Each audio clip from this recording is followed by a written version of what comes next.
and I appreciate you all being here, and for those who are streaming, hello. Without further ado, I will yield the floor to our president, Dr. Murdaugh, and thank you so much for giving us your time. Thank you. First of all, I'm going to use the microphone, and I'm going to start off by apologizing. You can tell I don't have much voice. I've got something, and I don't know what it is. I am on antibiotics, and the good news is I like every one of you, so I didn't hug you or shake your hand. So bear with me, and we'll make it through this. And I'm just going to I'll apologize on the front end. So let me thank you for taking the time to be here. I very much appreciate it. Hey there, come on in. And thanks to all the folks who are joining us, who are streaming, who couldn't be here physically. You know, it's kind of exciting for me that not everybody can be here physically. I was giving, on Monday, I was giving TK Weatherall a tour down in Wakulla. And it was kind of cool because he asked me, he said, "Now, Jim, how many campus sites does TCC have now?" And I said, "Well, we've got the main campus in Leon County. Then we have the downtown center in Leon County. We're getting ready to redo what we do there. And then we've got the Gazzini Healthcare Center in Leon County, which focuses, of course, on healthcare. And if you go down to Wakulla, we now are getting ready to open the Wakulla Environmental Institute, which is what I gave him a tour of. And we have the Wakulla Center. And then you go to Gadsden County, and we have the Florida Public Safety Institute. And we are getting ready to open a new Gadsden Center. And you know, I don't really take stock of all of that. And he made a comment like, "Wow, I didn't realize you had that many locations." So with that in mind, it's kind of normal that not everybody could be here for this. So so thank you for that. So let me dive into the questions because I'm not sure how long I'm going to have a voice. That may be a good thing. And the questions are, as always, easy questions. Right? Always easy questions. Y'all always throw softballs. Thank you for that. No, they're always very thoughtful, very challenging questions, I suppose. And I want you to know I appreciate that. So let me dive into this, and we'll see if we can kind of work our way through them. So if you don't mind, first of all, has everybody seen the questions? If you haven't, I'll read them to you. You've seen them? Everyone? Okay. So the first one deals with career advancement and the limitations on career advancement for classified staff. So let me kind of talk a little bit about that in general terms. And I want to say at the outset that if you have questions, or if I don't fully answer this, or I don't answer it to your satisfaction, raise your hand, throw something at me, and we'll get it. We'll take another shot at it. Let me start by saying this is a challenge that every organization I've ever been in has. Advancement opportunities are always a challenge. I can remember, some of you know my background, and I started as a Leon County Deputy Sheriff. And I remember working as a Leon County Deputy Sheriff. And those of us working there came to the conclusion, the only way we were ever going to get a promotion is if somebody died. Because nothing was happening. Nobody was leaving, nobody was retiring, and nothing was going to ever happen for any of us in the organization. Of course, that's not true. You're going to have turnover, you're going to have retirements, you're going to have people who move on. And that's going to happen in every organization, and it certainly happens in ours. But it's a real challenge for us, and I know that everybody in this room wants to do a good job and is looking for what are the results for doing a good job. Not just in terms of how will it make me feel, but also in more tangible terms. You know, you're all young. What is my future like? And I get it. With that in mind, let me share what I would consider to be sort of the realities, which are not always pleasant. We are at a time when our enrollment is not growing. If enrollment is growing, then you can take a look at adding positions because you need to provide more service. I'll pick on faculty for a moment. And I can tell you that when our enrollment has declined, we have fewer faculty today than we had 2 years ago. Some of you know that. Well, it's just a direct correlation with enrollment. So I would love to see our enrollment change. I would love to see our enrollment grow, because with a growth in enrollment comes the opportunity to add positions to provide more service. That's the way it works. It's just a pretty simple math problem. So that's one of the answers to the question. That's the worst answer to the question. The other is, we will always have turnover in this organization. It doesn't trouble me when we have turnover where people go on to do good things. We have a brand new employee here who took Lauren Kume's position because she moved to Florida State University. She was an outstanding employee who got a better job and moved on. What a great thing to celebrate. And that created a vacancy, and thank you for joining the team. Those kinds of things are the things that are positive, in my opinion.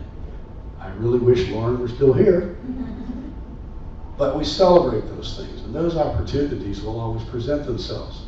So with regard to those things, always be looking at ways to develop yourself. I believe in what a famous public speaker who is on the circuit and talks about self-development says all the time. It is better to be prepared and never have a single opportunity than to not be prepared and have an opportunity. So prepare yourself, look for opportunities to grow, develop your skills, try to find educational and training opportunities so that you can be competitive. Now that's not the answer some of you would like to hear to the question of how do we grow. But I've always said to you, I'm not going to stand here and tell you things that I don't believe are true. So those are our choices. And what I want to see happen, frankly, is I want to see us grow. I want to see us figure out the enrollment puzzle. How can we attract more students? How can we retain the students we have? And as a result, grow. And in that growth comes the growth of faculty and staff. So that's my answer to that question. And I'll pause and ask if you have any follow-up questions to my answer to that. Yes? In order to make ourselves more marketable and enhance ourselves, we have a program where we can get further education, and the school reimburses us for that if it helps us to grow within the organization. But it's inactive. It's on pause. Is there any news of how we can get that started? Because I would like to get reimbursed for the classes that I'm taking to enhance my job, but I can't because I can't get on the list, because people who are on the list now have been on the list for years and aren't moving off the list, so people who are on the waiting list can get on the list so we can get money. So I'm not sure if this gets picked up in the streaming, that audio. Does audience audio get picked up? Okay. Otherwise I'd repeat it. All right. Let me tell you on that score, we've been talking for at least 2 years, maybe 3 years, about just how broken that is. I've heard this from many sources, that we have a program for reimbursement, specifically for reimbursement for college. That's the program you're talking about. And I know of people who've been on that list for years, and by the time they become eligible for it, it's too late. I mean, they've already paid for it out of their pocket. A lot of it has been simply that we haven't had enough money to put into the program. Some of it has been the way the program has been structured. As we have a new provost who's joined us, and as we have a new chief business officer, vice president of administrative services who's joined us, one of the things that I've asked them to do is take a look at issues like this with a fresh set of eyes and see if there's a way for us to think differently about how we help people grow. So I don't have a definitive answer for you today, but number one, I'm aware of the fact that it's broken. And number two, I can tell you that we are looking at it. Thanks for the question. Okay, let me move to question number two, which has to do with shootings happening on college campuses and safety. It talks about the question asks about new policies and procedures to help protect you, as one part of the question. First, let me tell you, I happen to be really proud of what we're doing here and what we have done here. On a number of counts. And sometimes I take for granted that you probably know what I know, and isn't that stupid on my part? So let me kind of share with you the things that I'm proud of that maybe refresh you on some of the things we've done. You may remember several years ago we created a safety and security committee. We looked at lots of things at the college in the aftermath of some of the earlier incidents that happened. As a result of that, we put together a safety threat assessment team. One of the things that came out of some of the earlier incidents was that there was a lack of effort on college and university campuses of connecting the dots. That was the phrase that was used. Some of the things that were happening, they discovered that after the fact, when they looked back at a shooting, that they found that the police department knew some things, and student affairs knew some things, and judicial affairs knew some things about a student, but nobody was connecting the dots. So we put in place a protocol where, on a regular basis, information is shared among this team that gets together. And if there's a student whose name pops up in any one of these spheres, they sit around and simply ask, do you have any information on Amy Batchelor? And well, they probably do. And then they start talking about that. And they begin to connect the dots. And if they connect some dots, then we can begin to focus on that and hone in on that. One of the other things I'm really proud of is that we have mental health services on this campus. Now, you may not think that's significant, but I will tell you we're one of the few colleges in Florida, few state or community colleges in Florida that has someone dedicated to mental health, a full-time person who does this work. And I'm really proud of that because I consider that a prevention service. And that poor lady is busy. But we do that work. So we're focused on it from a prevention standpoint. Another thing that came out of safety and security was a loud and clear expression by faculty that they wanted the ability to be able to lock classrooms from inside the classroom. Again, when you kind of do an evaluation of what's happening at other institutions and shootings, that was one of the areas of concern. And the Safety and Security Committee came before the executive team and made a presentation about recommendations that they had. And we as a team said, we will fund the ability to put in place locking devices on every classroom on this campus. Now, we would love to put it on every room on this campus, but we could afford to put it on every classroom. Now, in the abundance of candor, we thought we funded it. And much to my chagrin, recently, after the shootings at Umpqua College, I saw an email from a faculty member who said that she was unable to lock her classroom from inside. That prompted me to ask the question. I thought we funded this, and I thought this was done. And the response was, well, it was only done on classrooms with certain kinds of locks. And I said, that's not what we funded. What we funded was classrooms. So for an additional $30,000, we are now going back and funding the remainder of all those locks. That was our commitment. So we will be at a place where all classrooms will be able to be locked from inside. That doesn't take care of common areas, it doesn't take care of the library, it doesn't take care of a lot of places. But it is a step in the right direction. It's another step in the right direction for us. We'll never get to a place where you're 100% safe. You're not 100% safe at your home. But we will do everything we can to take those reasonable steps. Very proud of our alert system that we have in place. where you will get text messages, you'll get messages on your computers, you will get all kinds of communication that will happen in the event that we have an incident. And most of you in this room were here when we had an incident with someone on this campus with a gun, right? Right. Well, I'm just gonna get real practical for a minute and go back to my days when I was in law enforcement. Here's the real world, folks. You can have all the plans in the world, but here's the real world, and we're in a very good place. When there is a shooter and we call for help, a law enforcement officer on this campus calls for help, the world shows up. We had wildlife officers show up. We had troopers show up. We had sheriff's deputies, police officers, FSU. We had everybody. We had more cops than we had students. And that's the good news. That's the good news. And we're right down the street from the Leon County Sheriff's Department. So we're in a really good spot. And we've done a lot on this area. Now, again, we're not done. We're going to continue to try to do things.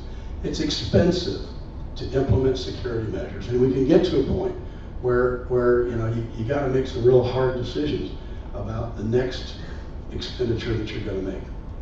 We don't want to get to a place where we're a fortress.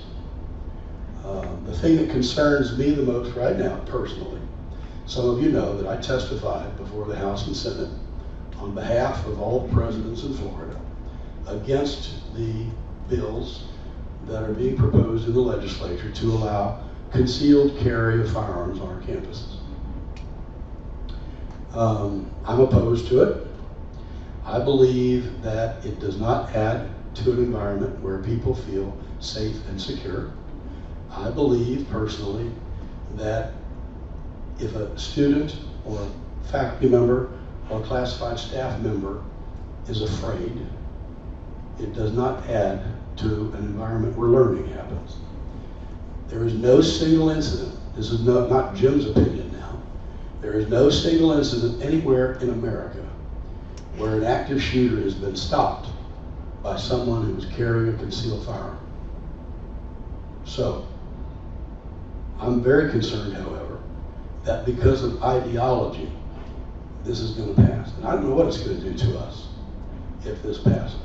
There are people, and some of you may be in this camp, there are reasonable people who disagree on this issue, and I follow that. Again, I'm a guy who was, and some of you may not realize this, I still am a law enforcement officer. I'm not against guns. I can carry a concealed weapon now, and I'm not against it. I don't carry one on campus, by the way. But the issue for me is more about it does not add to an environment of learning on this campus. Michelle Raywinkle Vasalinda was a co-sponsor to allow carry concealed weapons. So some of the people on our campus want to see this happen. Most of us, I believe, don't want to see this happen. Here's the real point, I suppose. If this happens, I'm concerned that it's going to cost us money to add additional security measures to address the fear that's going to happen as a result of this bill. And we'll see what happens. And I don't have the answer to that question yet. Any follow-up questions regarding that? Can I just make 3 comments? Please. When you were talking about the mental health, Yes. yes, you're right. We have 1.5 mental health people to cover this whole campus. We have one full-time. Yes, and we have a half of another one. Don't we have a half? We used to have 2 half-time persons. We now have 1 full-time. Okay. Obviously, we need more, so I know that's on your thinking. And she could probably use a lot more help, We yes. need a lot more help, yes. Second thing, when you're talking about that committee for safety, I'm not sure this came from the safety committee, and I don't know, but I think it's in the policy. But I got chuckled and laughed when this came out. It is a form that says if you get a threat call, here is the form you fill out. How does the person think? What is the nature of the bomb? Where is the bomb being put? When will the bomb go off? I get a bomb threat, I'm not asking questions, I'm gone. And the third thing, did I hear right when the legislature's talking about having the ability to have a concealed weapon permit but carry it openly? Well, there's additional, several additional bills. One of the additional bills that somebody else proposed was not only carrying concealed, but also the ability to carry openly. Yes. Which is even worse. Well, in my humble opinion, that's even worse. Yeah. Yeah, you know, again, I'll go back to my training as a law enforcement officer, and I'm sorry, but I can't help but go there. When I was on the street, if I showed up and somebody who's not in a uniform pulls a gun, guess what? They're a bad guy, right? To me, I now know they're a bad guy. Under this new scenario, somebody pulls a gun, I don't know. And that hesitation can cost a life, in my training and my experience. So I think it's a bad deal. And as I said, I am not against guns. I am not against carrying a concealed firearm. I am against what it will do in an environment where what we want is people to learn. I'm against it in an environment where what we do here is provoke students. We make them uncomfortable when they're learning. We have instructors who give them failing grades. And one of them's going to be carrying a weapon. I don't think it's a recipe for success. But we'll see. We have no control over it. Other questions on that one? Excuse me. What plans are being developed to address enrollment, and what can you do to assist? First of all, thank you for that question. I appreciate the question that you asked too. What can you do to help? Oh hell, I didn't know you had this up here. I just noticed eyeballs. That's very helpful. Okay. Yes, we have plans. We also have some frustrations in the execution of those plans. We've had, let me be overly simplistic in some of the thinking here. If I sort of break things down, academic affairs responsibility is to teach the students who come here, put them in classes, organize the classes, have the faculty available, teach the people, right? Student affairs, their jobs are get them enrolled, get them advised, get them into those classes. Communications and marketing's job is what? Get them interested in TCC, get them excited. Get them to student affairs. Student affairs, your job, get them in academic affairs. Get them in, I don't, this is kind of simple for me. There are breakdowns in the handoffs, frankly, that we need to figure out. This is not about the people here. This is about our processes. We've got to improve our processes. I look at what's happening, and we had an incident. I'm very open. We had an incident this past semester where on a Friday afternoon at 4:30, I happened to be in this building at an event, and I'm standing and I'm talking to someone in a leadership role who says, you know, I'm a little concerned.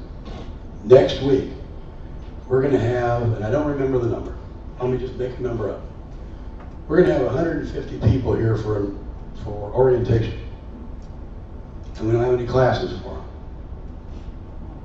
And I'm like, what? We're going to do what? How does that breakdown occur? Where we're going to have, we know we're going to have 150 people show up for orientation, and what does that tell you? That, again, I simplify things. 150 people, and you're telling me we got no seats for them in academic affairs. Ladies and gentlemen, we've got to get better at our processes.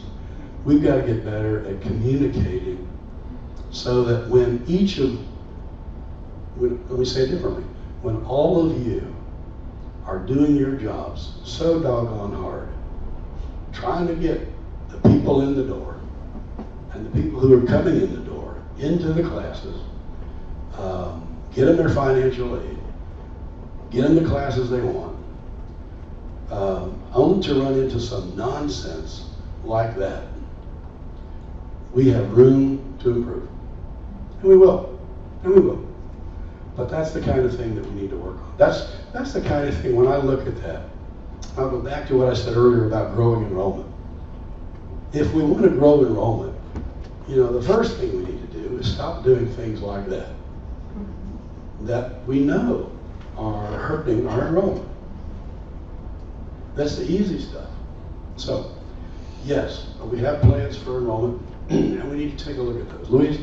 There's another part to that, and that is that classes are being canceled for lack of the students. But we're having 10 and 15 people in a class, and it's being canceled. At what point do you say, leave them open? Can we lower that number from 10 down to 6 and say, yes, we can make a profit with 6 people in that class? Sure. That's the age-old question of trying to decide the schedule, the academic schedule. And it is part art and part science. But there's a lot of things that we're discovering with fresh eyes. And I'm very pleased with some of the things that our new provost is seeing with a fresh set of eyes. And it's going to be a little disruptive. Let me just go here with you. She's discovering that the way we've been doing things, let me just say it this way, there are some faculty who've been deciding when they want to teach, not when they need to teach. And that's going to change. And so we're going to begin to see some of those kinds of things. And it's going to cause some discomfort as we do that. For those of you in student affairs, I'm just going to go ahead and tell you, I don't know who your next vice president is going to be. But if you think things are going to be exactly like they are today, and I'm not trying to say things are bad today, I'm going to go, I think it's later in here about change, maybe it's not. When a vice president comes in, change is just something that happens. It's normal. Fresh eyes are going to look at things, and they're going to ask questions that need to be asked. And some things change and some things stay the same. But the planning process is one of those things. And so to your point, Louise, what we saw with some of that was back and forth communication between academic affairs and student affairs. It was sort of like a catch-22. And it was like, we need to open more classes, but we can't open more classes till we know how many are in orientation. And it was the strangest deal. And each one was doing this. And again, that's a process question.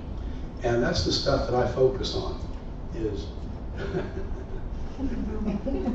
is this a kind man or what? Thank you, sir. You got it. It's a process issue. And we're smart. We can figure that out. And we will. Just one more. It doesn't really affect us, but. You can ask a lot while I have to sit. Oh, good. Yeah. Help yourself.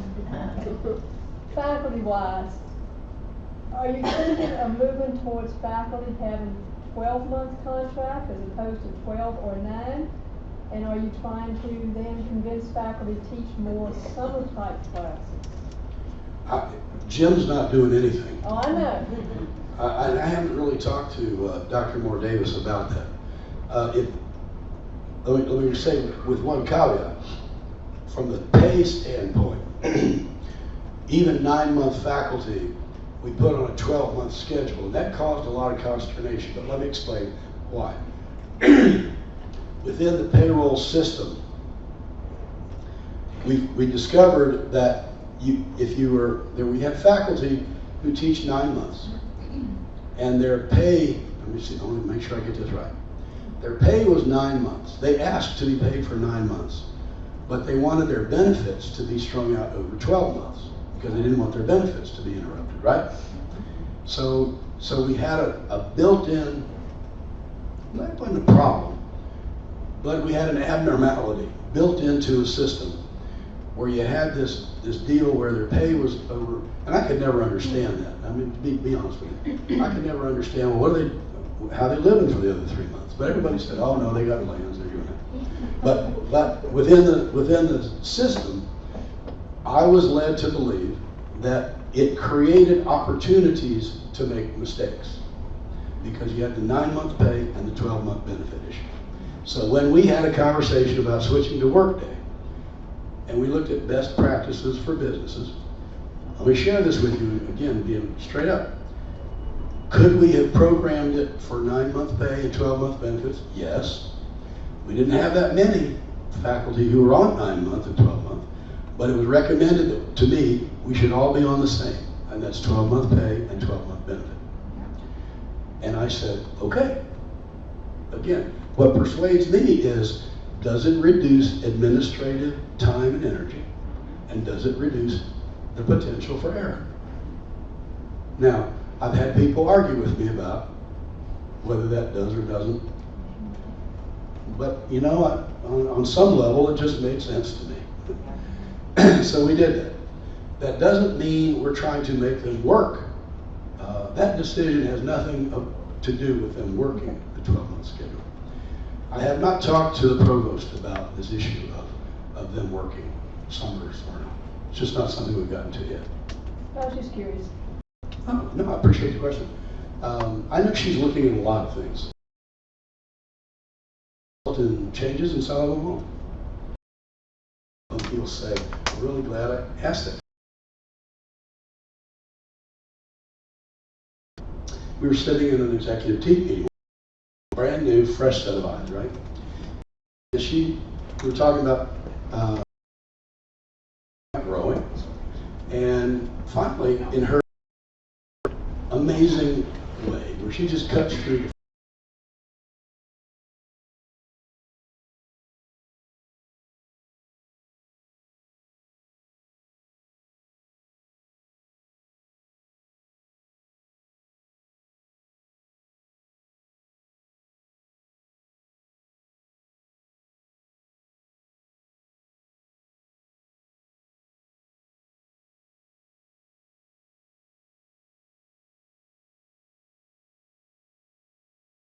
fresh set of eyes, asking a question about things that we didn't even think to ask. So that's what I love about having people join the team. And Felicia's asking some really interesting questions, and we'll see where it goes. Good. Okay, so now I'm going to turn around here to the next one. Student Success Summit, absolutely. You know, first again, I'm so thrilled that we do this. You may remember we didn't used to do this. And this is something that we started, 3 years ago? Sound right? Yeah. I had to fight vice presidents to do this because your bosses didn't want to close the college. We got work to do. And yet, this has become, in my opinion, it's not where we want to be yet, but it has become something that I continue to hear enough really exciting feedback that makes me think that, yes, we need to continue to improve it, but boy, oh boy, we're really on to something as a college, as a team. For you to have a chance to sit down with people that you might not otherwise have an opportunity to interact with and talk about important things like the success of our students in whatever format. Yes, I'm very pleased that now we're getting feedback. And yes, we are analyzing that feedback, and we're going to use that feedback to improve what we do next year. Happy to have you involved in the planning for it next year.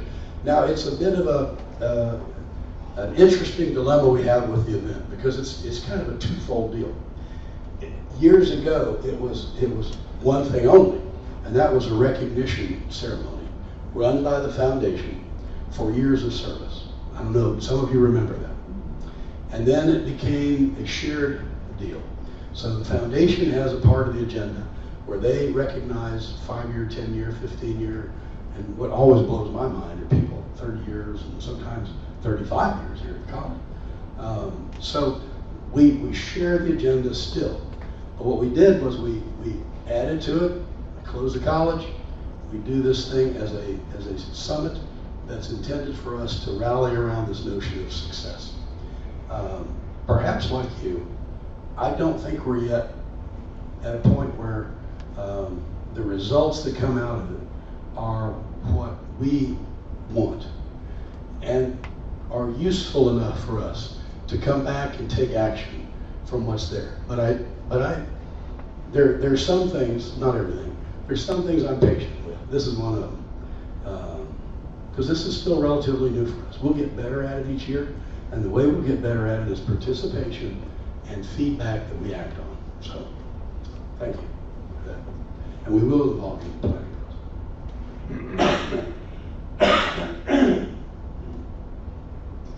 Well, this is another interesting thing for me with dealing with the provost.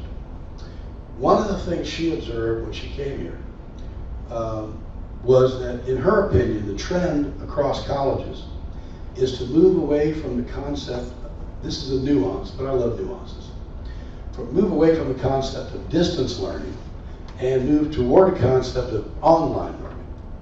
And her point being that distance learning implies distance.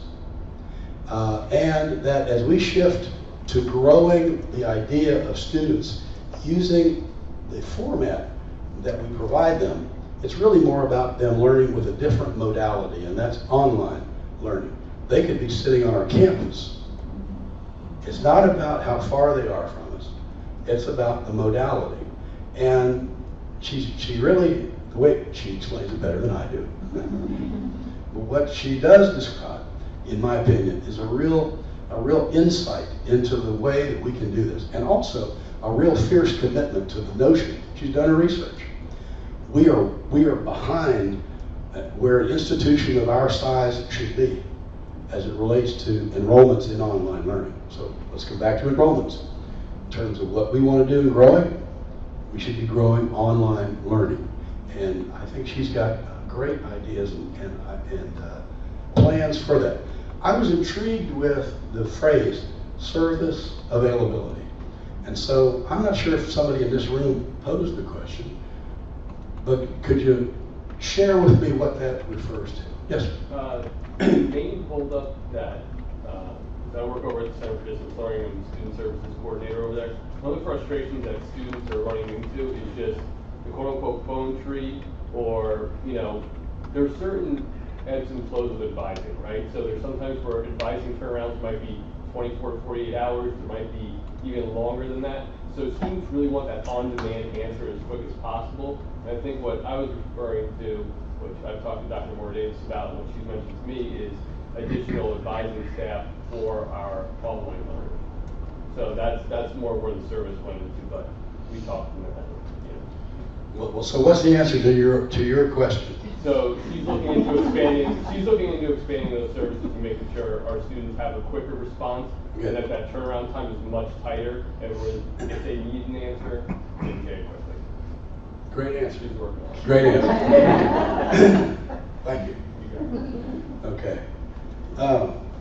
That's the end of the first five. Can I just add to that? One of the things I just did a graduation check workshop today, and I asked students, what is their favorite way to learn their classes?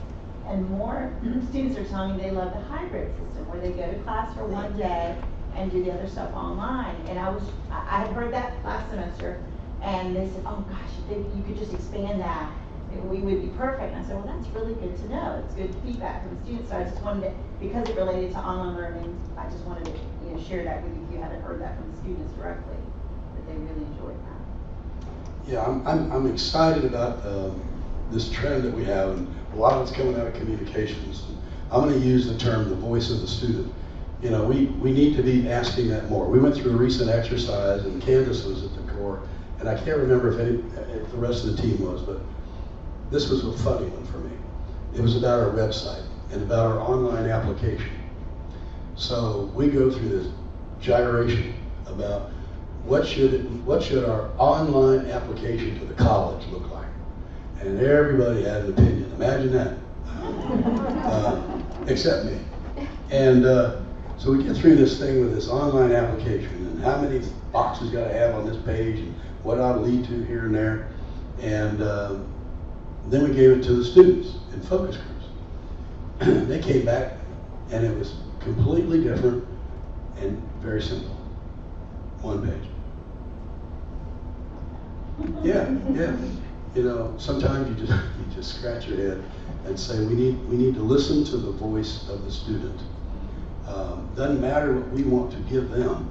What matters is what they want to receive.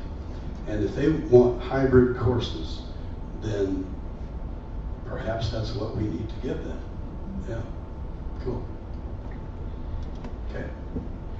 Dr. Murdaugh, Yes. could I address one more topic with you? Sure. Good. Work day. I'm sorry? Work day. I've heard about that. Yeah. We even had some people on campus about that the other day. Yeah. I've heard a little something about that. We brought the payroll online Right. and had problems. Heard a little about that too. Yeah. But we now have left, if I'm right, financial aid, student affairs, and enrollment services. And I think we're getting ready to bring enrollment services online pretty soon.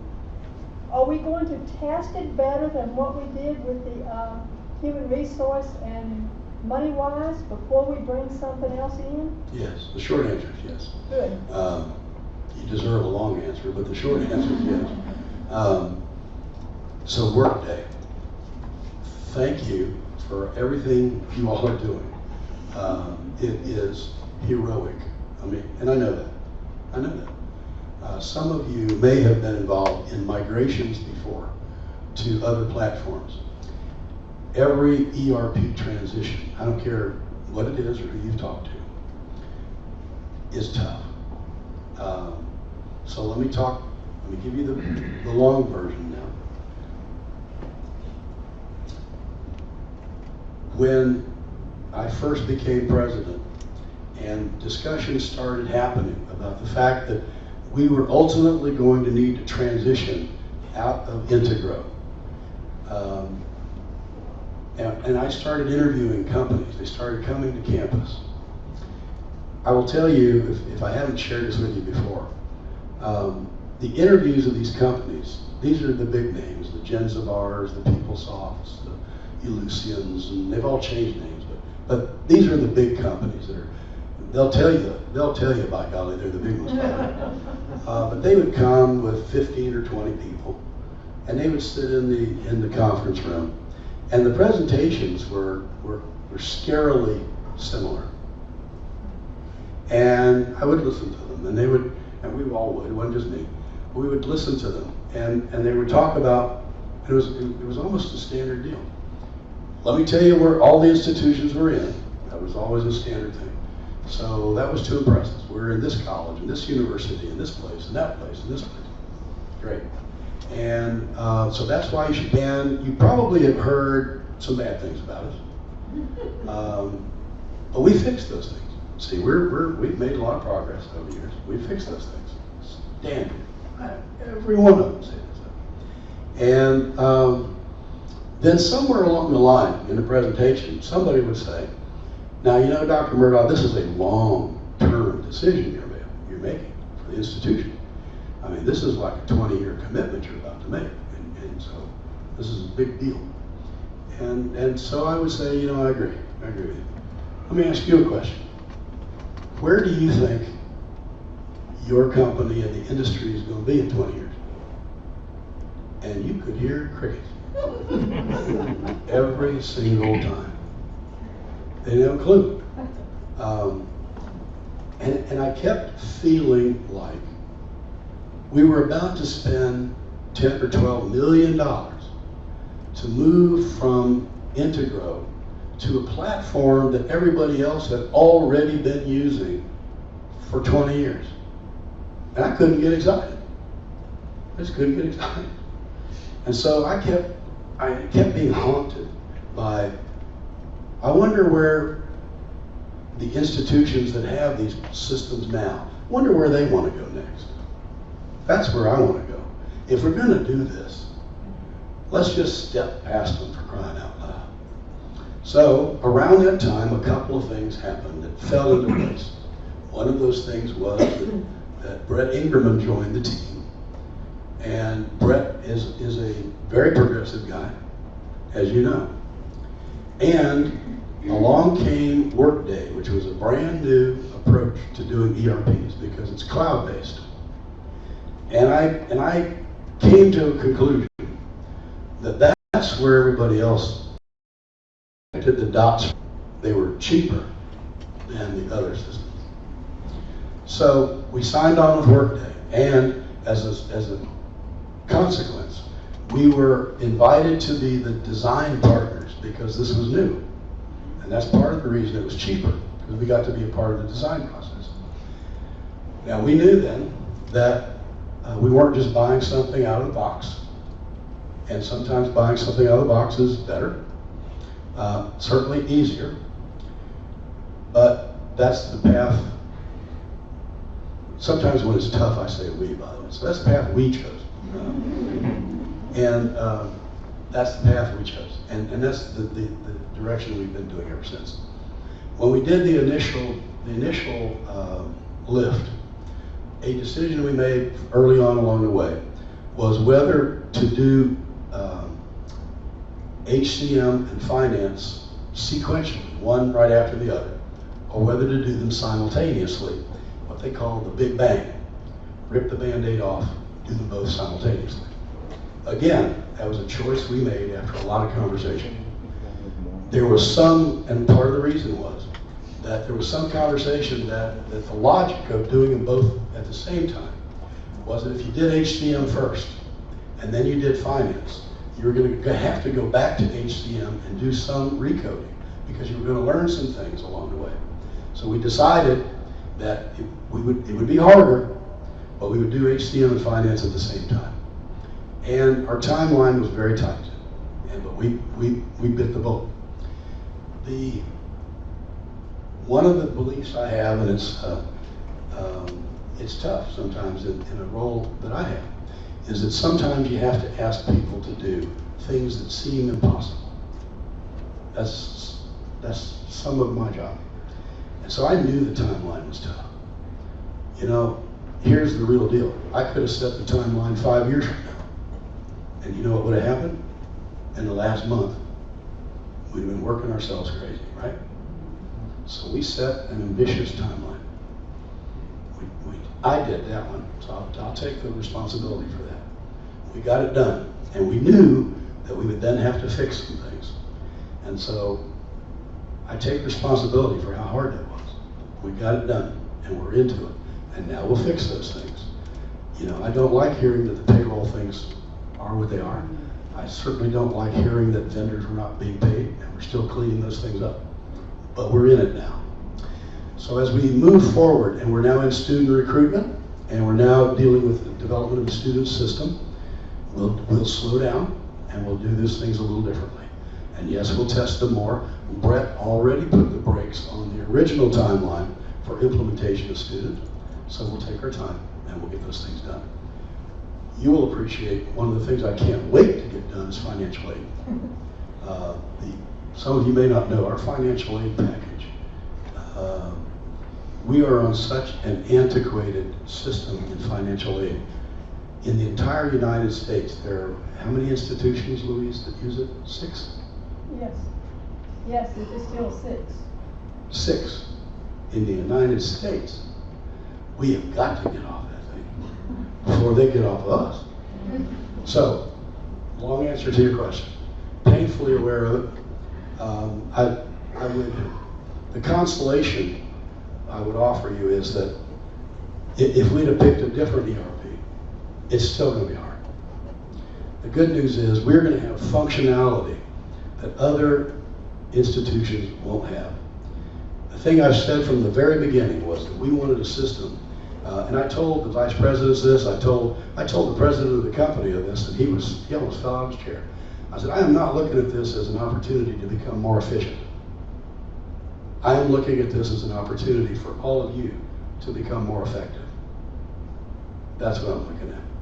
We will have the ability for you to have interactions, with students, for you to have interactions with each other, for you to carry out what you do every day in a more effective way than you've ever been able to do. Students will have access to everything right here. we'll be able to have transcripting, not just based on semesters, but workforce transcripting, stackable credentials, badges and micro-credentials.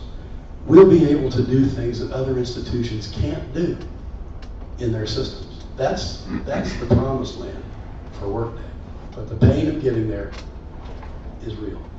But I appreciate you responding, talking about slowing down a little bit and making sure it works before we go into it any further.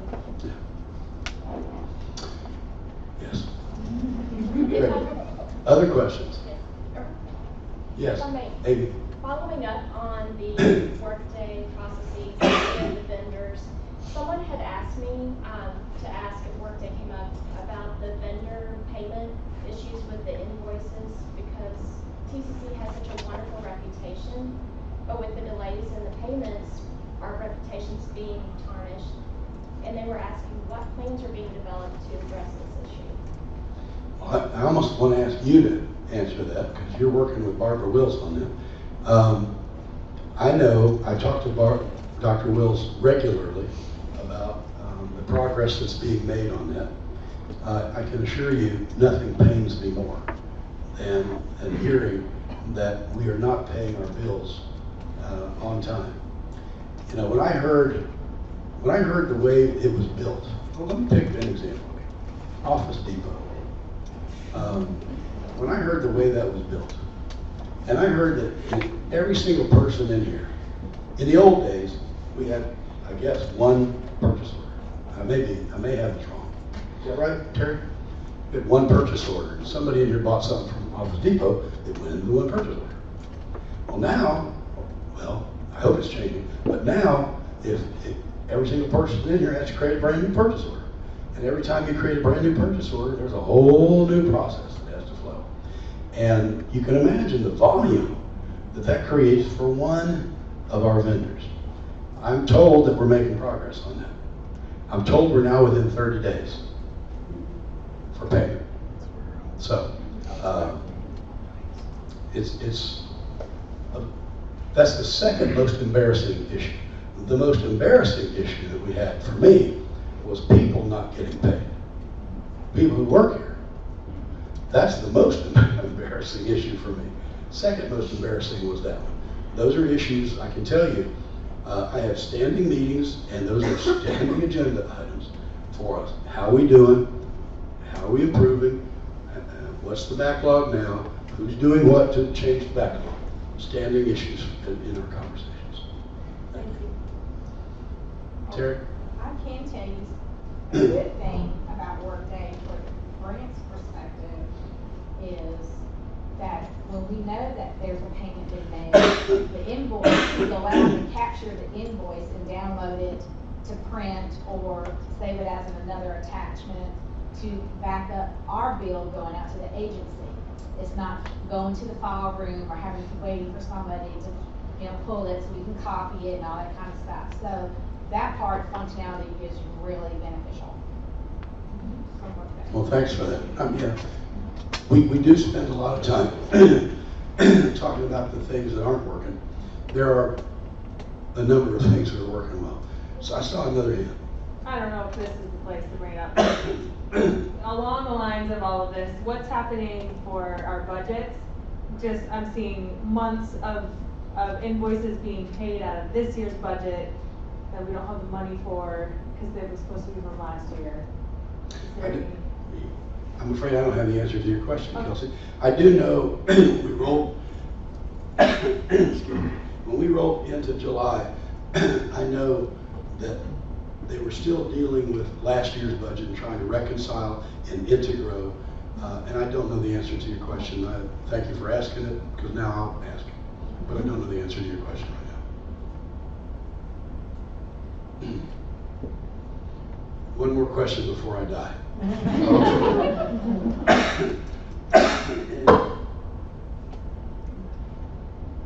Well, again, thank you. Thank you all for being here, and I apologize again for the voice, but I appreciate your questions. I appreciate the fact that you're here, and I just want to say thanks for your time. Thank you. Thank you, Dr. Murdaugh.